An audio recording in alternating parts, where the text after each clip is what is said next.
بسم اللہ الرحمن الرحیم۔ السلام علیکم۔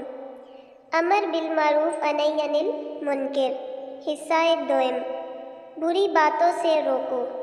خلیفہ مسلمین حضرت ابو بکر رضی اللہ تعالی عنہ کا ارشاد ہے، ترجمہ: اے ایمان والو، تم اپنی فکر رکھو، تمہارا کچھ نہ بگاڑے گا جو گمراہ ہوا جبکہ تم راہ پر ہو۔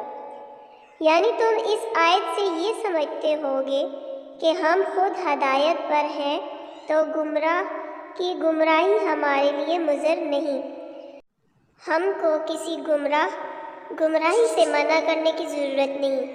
میں نے آقا صلی اللہ علیہ وآلہ وسلم کو یہ فرماتے سنا ہے کہ لوگ اگر بری بات دیکھیں اور اس کو نہ بدلیں تو قریب ہے اللہ تعالیٰ ان پر ایسا عذاب بھیجے گا جو سب کو گھیر لے گا۔ ایک اور حدیث شریف میں وارد ہے کہ بنی اسرائیل نے جب گناہ کیے، ان کے علماء نے منع کیا مگر وہ باز نہ آئے۔ پھر علماء ان کی مجلسوں میں بیٹھنے لگے اور ان کے ساتھ کھانے پینے لگے۔ اللہ نے علماء کے دل بھی ان جیسے کر دیے اور حضرات سیدان داؤد عیسیٰ علیہ السلام کی زبان سے ان پر لعنت کی، یہ اس وجہ سے کہ انہوں نے نافرمانی کی اور حد سے تجاوز کرتے تھے۔ اس کے بعد غمخوار امت نے ارشاد فرمایا، اللہ کی قسم، تم یا تو اچھی بات کا حکم کرو گے اور بری بات سے روکو گے اور ظالم کے ہاتھ پکڑ لو گے اور ان کو حق پر روکو گے اور حق پر ٹھہراؤ گے، یا اللہ تعالیٰ تم سب کے دل ایک طرح کے کر دے گا، پھر تم سب پر لعنت کر دے گا جس طرح ان سب پر لعنت کی۔ اسلام کی وقت دلوں سے نکلنے کا سبب۔ حضرت سیدنا ابو ہریرہ روایت کرتے ہیں کہ نبی اکرم صلی اللہ علیہ وآلہ وسلم کا فرمان ہے کہ جب میری امت دنیا کو بڑی چیز سمجھنے لگے گی تو اسلام کی ہیبت و دقت اس کے قلوب سے نکل جائے گی، اور جب امر بالمعروف اور نہی عن المنکر کو چھوڑ بیٹھے گی تو وحی اور برکات سے محروم ہو جائے گی، اور جب آپس میں گالی گلوچ اختیار کرے گی تو اللہ تعالیٰ کی نگاہ سے گر جائے گی۔ ہمارے بزرگان دین حق بات میں کسی کی رعایت نہیں کرتے، نہ ہی کسی سے ڈرتے تھے۔ ہر وقت ان کے دلوں میں جذبہ امر بالمعروف کا کارفرما رہتا تھا، اور ارباب اقتدار کو بھی ان کی غلطی پر ٹوک دیا کرتے تھے۔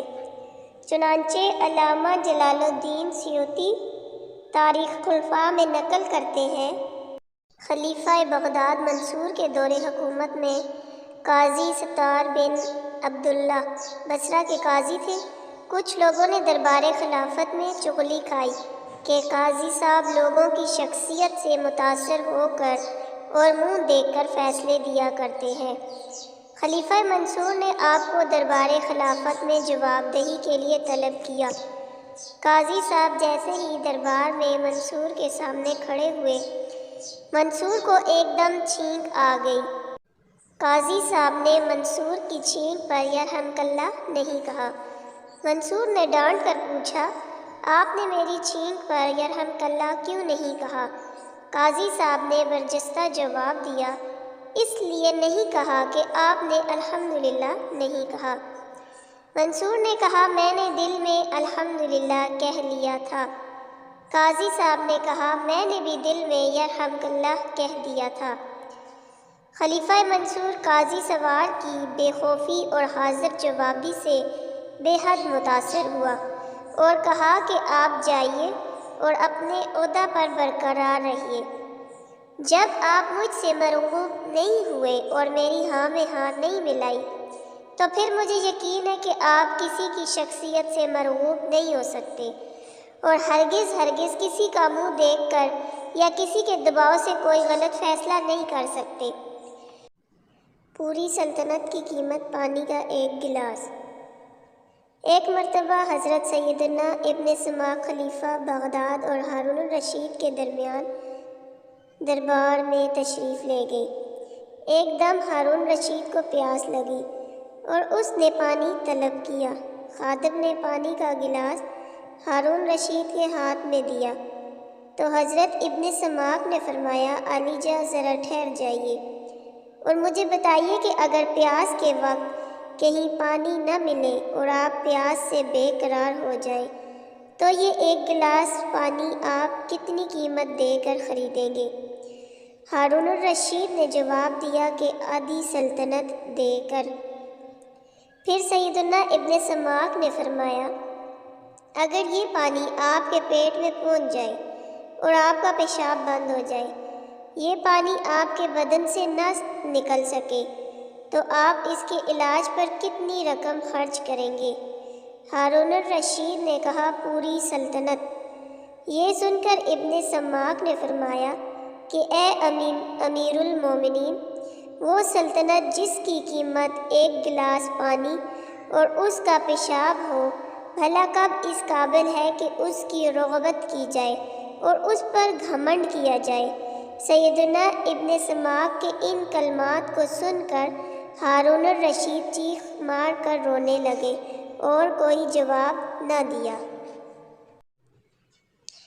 حضرت ابو امامہ فرماتے ہیں کہ اس امت میں سے بعض لوگ قیامت کو بندر اور خنزیر کی شکل میں اٹھیں گے، کیونکہ وہ نافرمانوں سے میل جول رکھتے ہیں اور ان کو روکتے نہیں، حالانکہ وہ انہیں روکنے کی قدرت رکھتے ہیں۔ اس روایت کو نقل کرنے کے بعد حضرت عبد الوہاب فرماتے ہیں میں کہتا ہوں جب نافرمانوں سے مخالط میل جول کرنے والوں کا یہ حال ہو حالانکہ وہ غافل نہیں ہے تو ان لوگوں کا کیا حال ہوگا جن کے اعضاء گناہ سے نہیں رکتے۔ ہم اللہ تعالیٰ سے اس کی مہربانی طلب کرتے ہیں۔ گناہوں سے بچنے کے لیے ہجرت کرنے والا جنتی ہے۔ فقیہ ابو اللیث سمرقندی تنبیہ الغافلین میں فرماتے ہیں حضرت سیدنا حضرت حسن بصری مدینے کے تاجدار صلی اللہ علیہ وآلہ وسلم کا یہ ارشاد نقل کرتے ہیں کہ جس شخص نے اپنے دین کی حفاظت کی غرض سے ایک علاقہ سے دوسرے علاقہ ہجرت کی، خواہ ایک بالشت ہی سفر کیا ہو، تو اس نے جنت اپنے اوپر لازم کر لی۔ نادان لوگ مبلغ سے نفرت کرتے ہیں۔ حضرت سیدنا اویس کرنی فرماتے ہیں مومن کا حق پر ہونا اس کے لیے دنیا میں کوئی دوست نہیں چھوڑتا، اور جب بھی کوئی شخص لوگوں کو نیک بات کی ہدایت کرتا ہے اور برائی سے روکتا ہے تو دنیا دار لوگ اس پر بڑی تہمتیں لگا کر اس کی عزت خراب کرنے کی کوشش کرتے ہیں۔ حضرت حفص بن حمید سے کسی نے کہا کہ حضرت سیدنا سفیان ثوری کو کس بات نے اس اعلیٰ درجے تک پہنچا دیا، حالانکہ ان کے زمانے میں بہت سے لوگ ایسے تھے جو علم و عبادت میں ان سے کم نہ تھے۔ اللہ تعالیٰ ان پر رحم کرے، ان کو حق کے معاملہ میں نافرمانوں کی رعایت نہ کرنے ہی نے اعلیٰ درجے تک پہنچایا ہے۔ بسن اوقات جب آپ کوئی برائی دیکھتے اور اسے روک نہ سکتے تو آپ کو اس قدر جلال آ جاتا کہ آپ کے پیشاب میں خون آنے لگتا۔ بے عمل واعظین کا انجام۔ نبی اکرم صلی اللہ علیہ وآلہ وسلم کا فرمان ہے میں نے شب معراج میں دیکھا کہ کچھ لوگوں کے ہونٹ آگ کی کینچیوں سے کاٹے جا رہے تھے۔ میں نے پوچھا جبرائیل یہ کون لوگ ہیں؟ عرض کیا یہ آپ کی امت کے واعظین ہیں جو لوگوں کو اچھی بات کا حکم کرتے تھے اور اپنے کو بھولے ہوئے تھے۔ آپ اخلاص کے ساتھ اپنی اصلاح کی کوشش جاری رکھیں اور دوسروں کو بھی اصلاح کی دعوت دیتے رہے، اگرچہ آپ مکمل طور پر ابھی نیک نہیں بن سکے اور برائیوں سے کماحقہ نہیں رک سکے۔ ویڈیو اچھی لگی ہو تو لائک اور سبسکرائب ضرور کیجیے۔ ملتے ہیں جلد ہی اگلی ویڈیو میں، تب تک کے لیے اللہ حافظ۔